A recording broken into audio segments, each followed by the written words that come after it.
What if I told you that the most advanced technology the world has ever known wasn't built by Silicon Valley, but by an ancient civilization long swallowed by the tides of time? A civilization so profoundly attuned to energy, vibration, and consciousness that their tools could bend matter, reshape landscapes, and even open gateways to other dimensions. And yet, not a trace of their brilliance remains in your school textbooks. Why? Because it was banned, buried, erased. You see, history isn't written by the victors. It's curated by the gatekeepers of perception. And if the myths are true, then Atlantis, the so-called lost civilization, didn't fall because of divine punishment or natural catastrophe. It fell because its knowledge threatened a global system built on control. Imagine machines that could heal the body through sound, or crystal devices that communicated across vast distances using thought. Imagine power not generated through fossil fuels, but through conscious intention aligned with natural law. This wasn't fantasy. This was Atlantean science, a sacred marriage of spirit and matter. But such technology was never meant to serve greed. It was never meant to be commodified. And when the fall began, in this episode of Esoteric Glyph, we're going to unearth the ancient forbidden science that modern society still fears. We'll explore why this knowledge was suppressed, who erased it, and how echoes of it still appear, hidden in ancient texts, temple blueprints, and sacred geometry scattered across the earth. Because the truth is, Atlantis never truly vanished. It descended beneath layers of myth, metaphor, and manipulation. And tonight, we begin to lift the veil. If this resonates with the spark inside you, subscribe now to Esoteric Glyph. Tap the bell so you never miss a transmission like this. This is not entertainment. This is remembering. Now let's begin.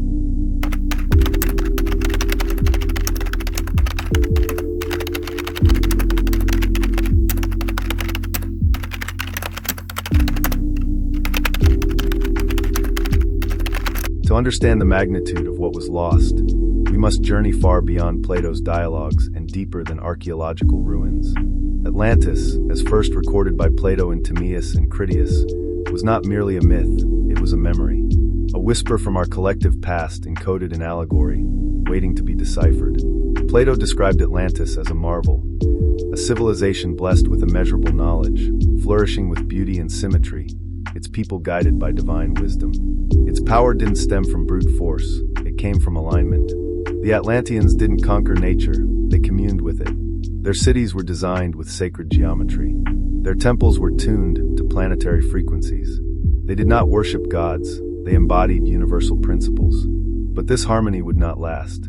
According to Hermetic lore and Egyptian mystery schools, Atlantis was the last great civilization before the current cycle of amnesia. The fall wasn't a single event. It was a descent, a moral, spiritual, and vibrational collapse. As ego, power, and division seeped in, the Atlantean priesthood fractured. Some preserved the ancient science in secret orders. Others tried to weaponize it. And when misuse of this sacred force began to ripple across the world, nature, or perhaps the divine intelligence itself, intervened. Flood myths from every continent echo the same pattern. A sudden deluge, a world submerged, a memory erased. But not all was lost. Fragments of Atlantean technology, and the philosophy behind it, migrated across the earth through surviving initiates. Egypt, Sumer, the Indus Valley, Mesoamerica, all bear fingerprints of an ancient knowledge far too advanced for their timelines. Giant megaliths moved with no known tools. Underground temples aligned to solstices. Blueprints coded into pyramid chambers, vibrating with unexplained energy signatures. So why has this knowledge been buried? Because Atlantean technology wasn't just material. It required a conscious user.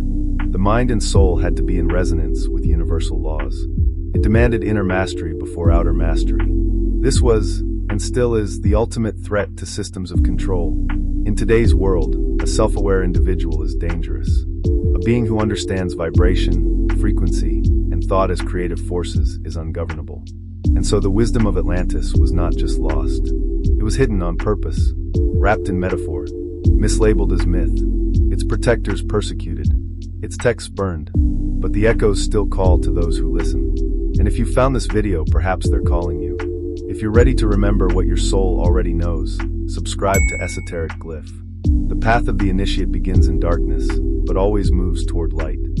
Up next, we'll explore the actual technologies of Atlantis, from healing crystals to frequency generators, and the shocking reason they were wiped from the human record.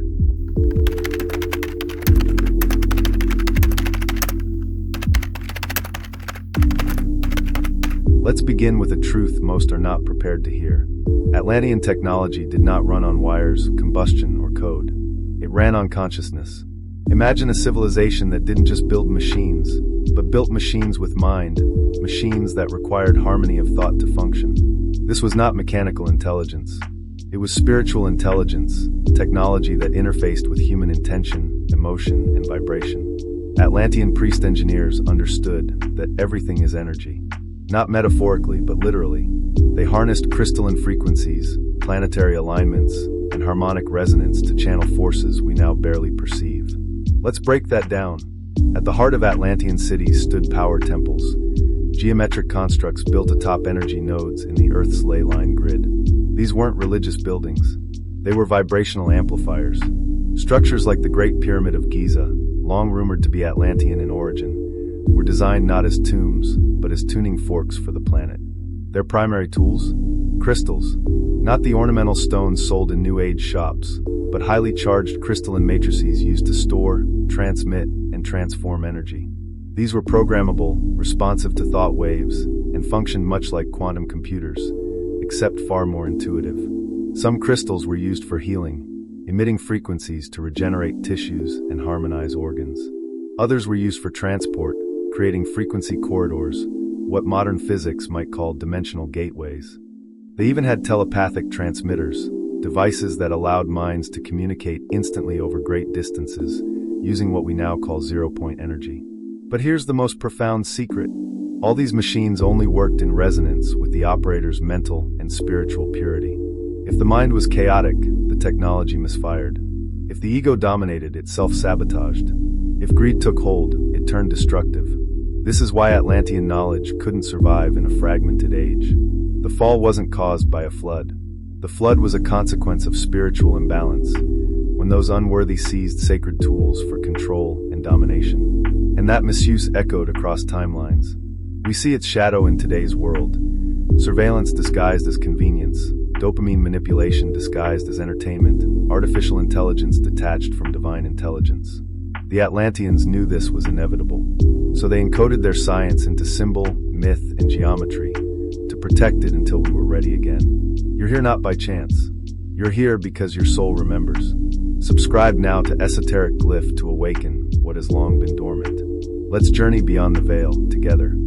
In the next chapter, we'll dive even deeper into the forbidden technologies of Atlantis. Flying crafts powered by thought, weather manipulation, and the infamous Great Crystal whose misuse shattered an age.